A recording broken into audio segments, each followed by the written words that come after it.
Birinchisini sotdik, mana buni ko'rsating, birinchisini sotdik. Buni 5000 ga remont qilibdilar, o'sha ichkarisini dahshat qilib yuboribdilar. Hozir so'rasak, yo qo'yib qoling, ko'rsatmayman deyapti. Mana bunisini sotdik. Bitta dona qoldi. Bunisi ham remontda hozir. Mana mashq qoldi. O'zingizlar tanlagan narxga obzor qilamiz hozir. Storyda mana narxni qoldirdik. O'shalar tanlagan narxlarga obzor qilamiz. Nazarbek Tarnoda bu uchastkamiz. 1,5 sotuvga qurilgan. Mana bitta mashina katta, Li 9 sig'adigan garaji bor. Podvol, paltar uslubida qurilgan. Mana hovliga bitta sanuzel qilingan.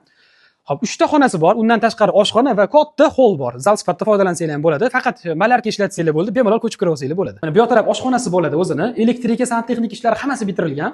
Mana sanuzel, ichki sanuzel, tashqarida ham bor. Kafillari ham qilib qo'yilgan o'sha. Uvannilar qo'ysanglar bo'ldi.